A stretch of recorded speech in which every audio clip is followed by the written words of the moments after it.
Assalamualaikum warahmatullahi wabarakatuh. Kepada yang terhormat Bapak Ibu dosen penguji dan yang saya hormati Ibu Widya Paramita, SEM SCPSD sebagai dosen pembimbing saya dalam tesis ini.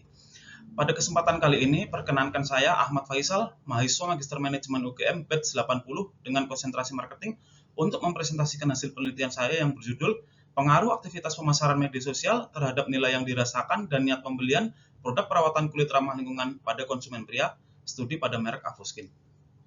Penelitian ini dilatar belakangi oleh meningkatnya kesadaran akan dampak lingkungan dan sosial dari konsumsi baik dari masyarakat global dan dalam negeri, sehingga mempengaruhi pergeseran perilaku konsumen untuk mulai tertarik terhadap produk berkelanjutan atau ramah lingkungan, di mana produk kesehatan dan kosmetik menjadi salah satu di antara 5 produk ramah lingkungan yang paling banyak dibeli. Saat ini, industri kecantikan dalam negeri pun tengah mengalami pertumbuhan fenomenal yang ditandai dengan meningkatnya jumlah perusahaan, meningkatnya pendapatan pasar, dan meningkatnya nilai pasar. Pertumbuhan fenomenal tersebut tidak lepas dari peran pemerintah yang menjadikan industri kecantikan sebagai industri andalan dalam rencana induk pembangunan industri nasional 2015 hingga 2035. Segmen perawatan kulit merupakan salah satu segmen dalam industri kecantikan yang saat ini sedang digemari oleh konsumen Indonesia. Pasar produk perawatan kulit diproyeksikan akan terus tumbuh 5 tahun ke depan, dan saat ini telah menyumbang 30% pendapatan dari pasar kecantikan dan perawatan pribadi dalam negeri. Media sosial telah menjadi faktor penting yang mendongkrak popularitas produk perawatan kulit. Dalam segmen perawatan kulit di Indonesia, terdapat berbagai tren yang muncul, seperti tren produk perawatan kulit yang memadukan penggunaan bahan-bahan alami dan ilmu pengetahuan yang erat kaitannya dengan produk perawatan kulit ramah lingkungan atau produk berkelanjutan. Serta terdapat tren meningkatnya minat konsumen pria terhadap penggunaan produk perawatan kulit. Salah satu merek dalam negeri yang saat ini menyediakan produk perawatan kulit yang memadukan komposisi alami dengan ilmu pengetahuan adalah Avoskin. Dalam proses bisnisnya, Avoskin menjalankan konsep green beauty dan komitmen pelestarian lingkungan melalui berbagai produk dan kampanyenya. Kiprah Avoskin terbilang kompetitif di persaingan merek perawatan kulit dalam negeri, di mana dari segi penjualan menempati 5 besar namun masih tertinggal cukup jauh dari pesaingnya serta belum menjadi merek terpopuler di Indonesia. Konsumen Avoskin saat ini mayoritas masih didominasi konsumen wanita dengan total 80% dari seluruh produk penjualan.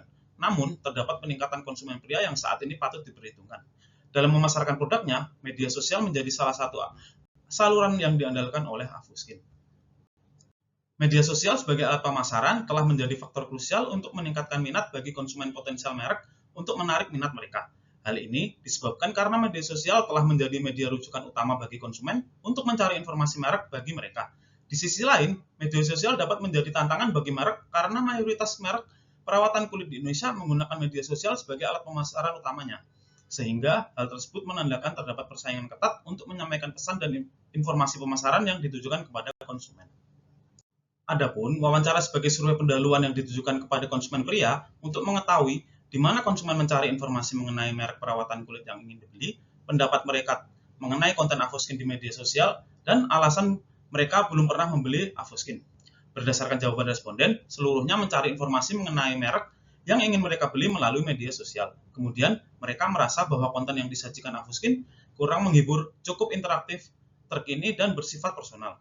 Adapun alasan mengapa belum pernah membeli produk Avoskin adalah kegunaan dan harga dari merek lain yang masih lebih bersaing, belum yakin terhadap kegunaan produk, dan ragu terhadap khasiat yang ditawarkan pada konsumen pria. Rumusan masalah pada penelitian kali ini, Avoskin memiliki peluang besar untuk memperoleh keuntungan dari melonjaknya permintaan produk perawatan kulit alami, meningkatnya minat konsumen pria terhadap produk perawatan kulit, dan adopsi media sosial di Indonesia. Namun, dinamika dalam industri kecantikan saat ini membuat persaingan antar merek perawatan kulit menjadi semakin ketat, khususnya dalam pemanfaatan platform media sosial sebagai alat pemasaran produk. Hal ini diketahui karena mayoritas merek perawatan kulit di Indonesia menggunakan media sosial sebagai alat pemasaran utama yang memungkinkan konsumen untuk menerima konten informasi dan promosi dari berbagai merek yang berbeda. Oleh sebab itu, hal tersebut diasumsikan menurunkan efektivitas pemasaran sebuah merek. Sebagai merek perawatan kulit, Avoskin juga menerapkan strategi pemasaran melalui media sosial di mana memiliki berbagai aspek dalam mempengaruhi pembeli.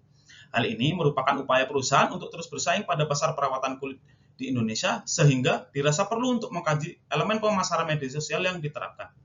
Selain itu, tren penjualan produk perawatan kulit di Indonesia saat ini dikuasai oleh 4 merek pesaing Avoskin, di mana Avoskin menjadi peringkat keempat dan terpaut jauh dalam segi penjualan. Upaya perusahaan untuk meningkatkan penjualan terlihat dari perluasan pasar yang dilakukan pada konsumen pria dengan harapan mampu memberikan kontribusi dan mengimbangi penjualan produk Avoskin pada konsumen wanita yang hingga saat ini konsumen pria hanya mampu memberikan 20% dari seluruh produk penjualan. Melihat kondisi yang terjadi, terdapat kemungkinan pengaruh dari aktivitas pemasaran media sosial yang diterapkan.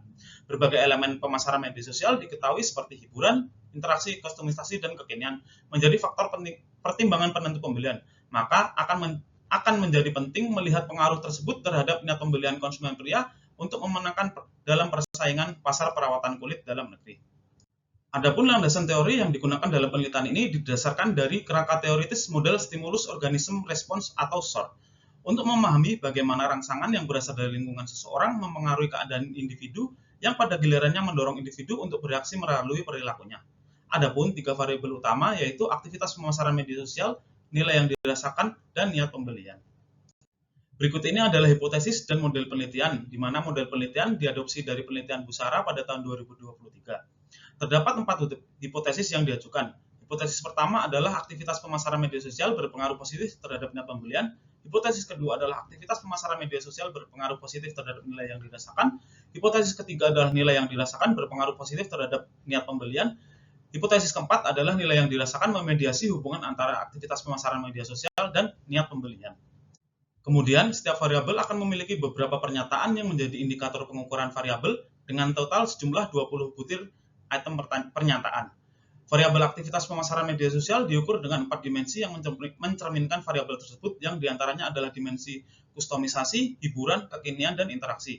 Adapun indikator pengukuran dan definisi operasional dari berbagai variabel tersebut adalah sebagai berikut.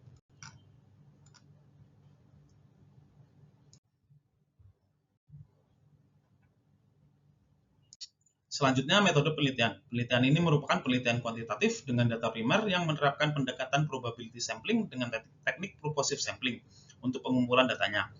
Dengan kriteria sampel yang yaitu berjenis kelamin pria, berusia minimal 17 tahun, pernah melihat iklan Avoskin di media sosial, dan belum pernah membeli produk Avoskin.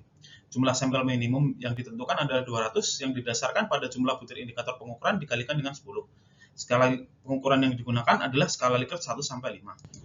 Metode analisis data yang digunakan adalah partial square structural equation modeling dengan bantuan software SmartPLS 3.0, di mana terdapat pengujian outer model yaitu uji validitas menggunakan validitas konstruk yang terdiri dari validitas konvergen dengan melihat nilai autoloading dan nilai AVE, serta validitas diskriminan dengan melihat nilai cross-loading dan nilai kriteria Vollenhoven. Kemudian, uji reliabilitas dilakukan dengan melihat nilai Cronbach alpha dan composite reliability. Selanjutnya, pengujian inner model atau evaluasi model struktural dilakukan dengan teknik bootstrapping untuk melihat nilai R-square dan pengujian hipotesis serta teknik blindfolding untuk melihat nilai Q-square. Berdasarkan hasil kuesioner yang telah disebarkan, didapatkan total sebanyak 255 responden dengan 206 responden yang memenuhi kriteria. Kemudian, profil responden dapat dijabarkan sebagai berikut. Pada kategori usia, profil responden didominasi pada rentang usia 17 hingga 25 tahun dengan persentase sebesar 58,7%. Pada kategori pekerjaan, responden didominasi oleh pelajar atau mahasiswa sebesar 36,9%, diikuti dengan pegawai swasta sebesar 33%. Pada kategori pendapatan, responden pada rentang pendapatan 2.500.000 hingga 5 juta menjadi responden yang terbanyak dengan 26,2%.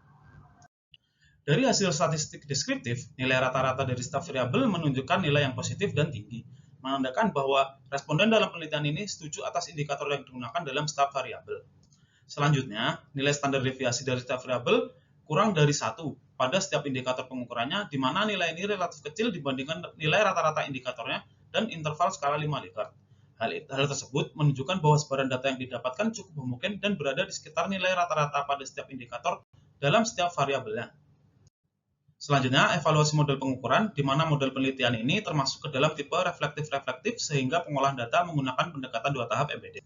Dimensi dari aktivitas pemasaran media sosial menjadi konstruk tingkat bawah yang dievaluasi pada tahap pertama, dan variabel aktivitas pemasaran media sosial menjadi konstruk tingkat tinggi yang dievaluasi pada tahap kedua. Berdasarkan tabel uji validitas konvergen, nilai autoloading dan AV telah memenuhi nilai ambang batas yang dapat diterima, sehingga dapat dikatakan bahwa semua item pengukuran yang telah mencerminkan pengukuran dari masing-masing konstruk yang diukur. Pada validitas diskriminan, nilai cross-loading dan kriteria Vollenhoven telah memenuhi ketentuan validitas diskriminan yang telah ditetapkan, sehingga dapat dikatakan bahwa semua item pengukuran dari setiap konstruk tidak saling berhubungan atau berbeda. Selanjutnya, uji reliabilitas yang dilihat dari nilai konverge alpha dan composite reliability telah memenuhi ambang batas yang telah ditetapkan, sehingga dapat dikatakan bahwa semua indikator pengukuran telah reliable. Selanjutnya, pada evaluasi model pengukuran tahap kedua, variabel aktivitas pemasaran media sosial menggunakan data laten variable skor dari keempat dimensinya untuk diolah. Berdasarkan tabel yang disajikan, keseluruhan pengujian telah memenuhi syarat dan nilai ambang batas yang telah ditetapkan, sehingga dapat dikatakan indikator dan instrumen yang digunakan valid dan reliable.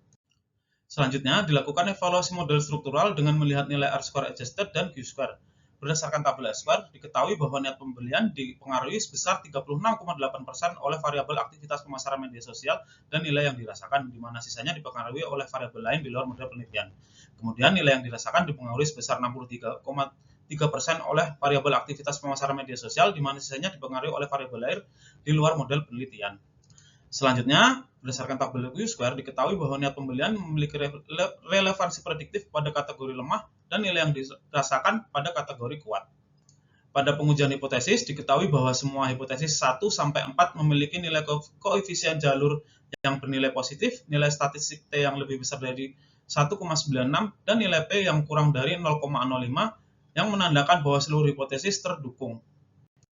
Seperti yang telah diketahui pada tabel pengujian hipotesis, diketahui terdapat beberapa dimensi aktivitas pemasaran media sosial, yaitu hiburan, interaksi, kekinian, dan kustomisasi, di mana dimensi hiburan memiliki nilai rata-rata sampel terbesar, yang menunjukkan bahwa dimensi hiburan memiliki kontribusi terbesar dalam mencerminkan variabel aktivitas pemasaran media sosial. Pada pengujian hipotesis 1, diketahui bahwa hasil pengujian hipotesis didukung dan signifikan, di mana hasil ini sejalan dengan penelitian Busara dan kawan-kawan 2023, dan didukung oleh temuan penelitian Malika Asri 2023 dan Sani 2020 dalam konteks niat pembelian produk perawatan kulit pada konsumen pria. Diasumsikan dengan menyajikan konten menarik, informatif, serta mampu berinteraksi dengan konsumen, dapat meningkatkan minat di kalangan konsumen pria untuk membeli produk Avoskin. Pengujian hipotesis kedua, diketahui bahwa hasil pengujian hipotesis didukung dan signifikan, di mana hasil ini sejalan dengan penelitian Chen dan Lin, yang menemukan bahwa aktivitas pemasaran media sosial berpengaruh positif terhadap nilai yang dirasakan konsumen, serta didukung oleh penelitian Yang dan kawan-kawan pada tahun 2020 yang menyatakan bahwa aktivitas pemasaran media sosial yang efektif memainkan peran penting dalam meningkatkan nilai yang dirasakan konsumen terhadap produk merek.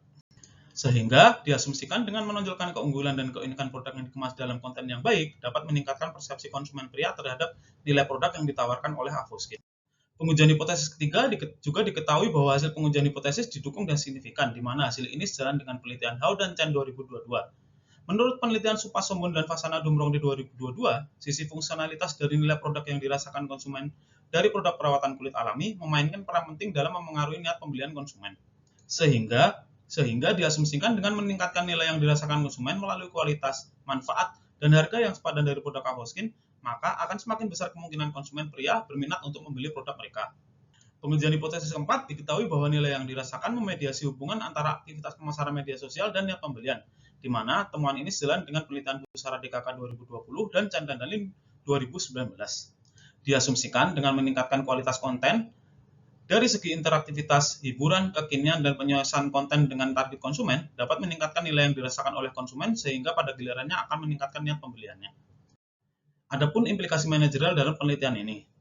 1. Dalam pembuatan konten media sosial, Avoskin harus memperhatikan faktor hiburan, interaksi, kustomisasi, dan kekinian untuk diintegrasikan melalui konten pemasaran yang menarik dan dapat beresonansi dengan konsumen pria.